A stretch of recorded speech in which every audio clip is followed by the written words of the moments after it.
To protect, maintain, and improve the economic capacity of business, both for real and financial, during COVID-19 pandemic, Indonesia's government has issued regulations number 23 in 2020 on National Economic Recovery Program.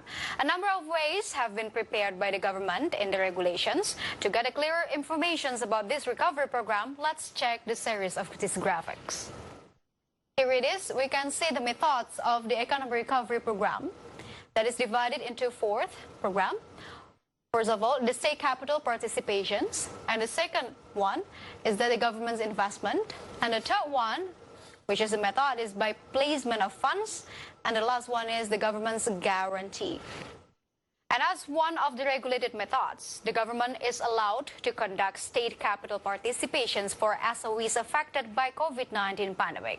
The state capital is given because there are a number of SOEs experiencing financial difficulties, especially SOEs that affect the lives of many people and have a systemic impact on the financial sector. The government stated that priority sectors for state capital participations are food, transportations, financial, manufacturing, tourism, and also energy. And previously, the government has revealed a number of SOEs that would receive state capital participations in the recovery program. They are PLN with a nominal of 5 trillion rupiah. We got Hutama Karya with a value of 11 trillion rupiah. BPUI with a value of 6.27 trillion rupiah. And don't forget about PNM with a value of 2.5 trillion rupiah and 500 billion rupiah for ITDC. So how much funds has been allocated by government to a recovery program? So let's move to the next graphic.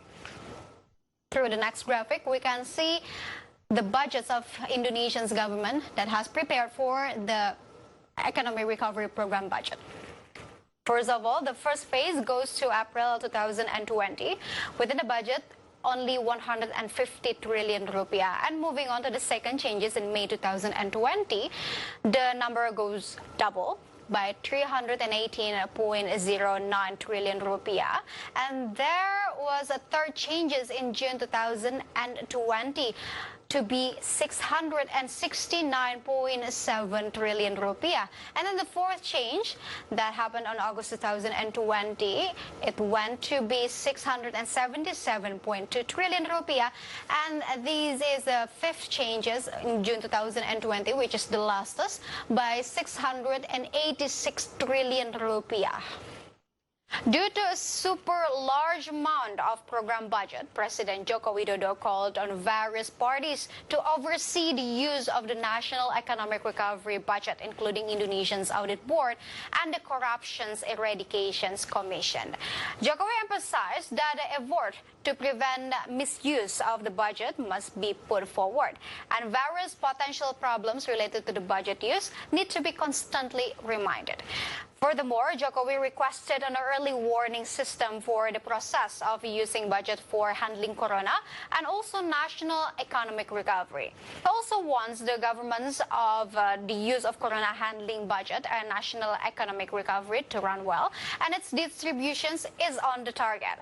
So with a fantastic amount of fund, how is actually the distributions of these funds? So let's see it to the next graphic. We can see how the government distributed the funds.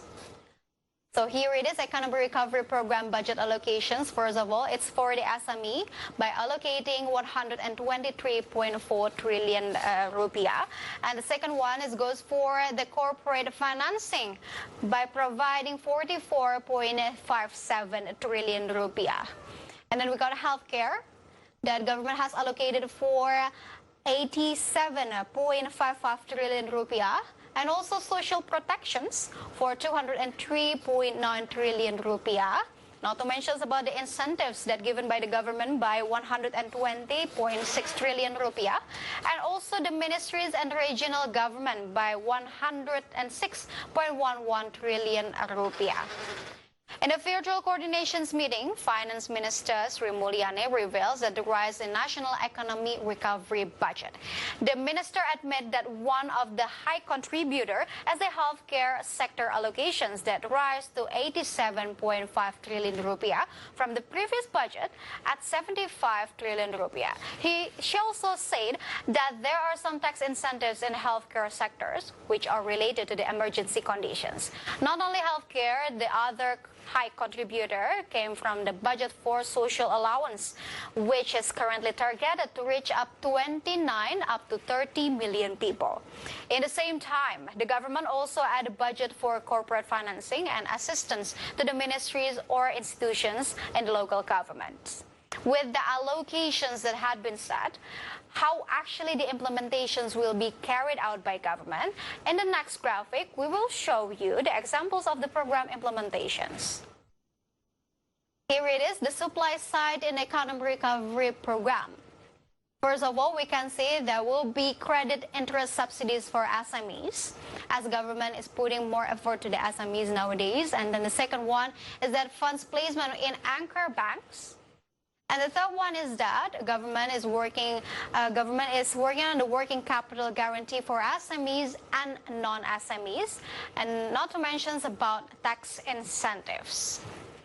As revealed by the head of Fiscal Policy Office, the national economic recovery costs are divided into two, namely demand or expenditure in the community and the supply side to help the business sector. On the supply side, one of the allocations is for placement of funds for restructuring of SMEs and labor-intensive amounting to 82.2 trillion rupiah.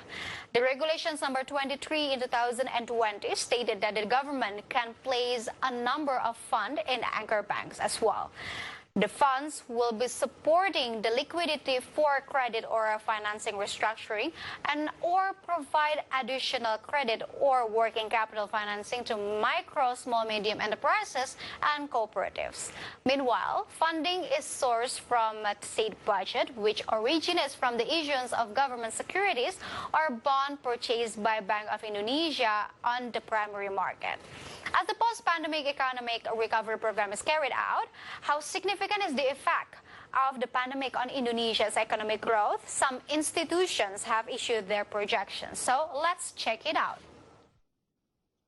We got three indicators as the institutions. First of all, from World Bank. World Bank indicates that in 2020, Indonesia's economic growth will reach only 0%. Or remain stagnant.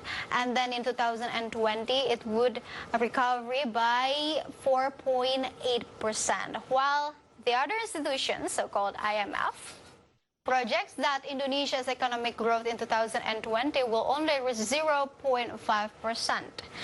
Slightly different from World Bank. But however, in 2020, IMF has the projections on economic growth by 8.2%, quite optimistic. And meanwhile, OECD projected that Indonesia's economic growth in 2020 will reach the minus 2.8 into minus 3.9% only, while in 2021 the number goes up to 2.6 to 5.2%. In the Global Economic Prospects Reports June 2020 editions, the World Bank predicts that the Indonesian's economy in 2020 will not experience growth, or in the other word, it's 0% due to the impact of coronavirus pandemic. This predictions is free-falling from the realizations of Indonesia's economic growth in 2019 at 5.02%. But however, World Bank predicts Indonesia's gross domestic product or GDP to climb to the level of 4.8% in 2021.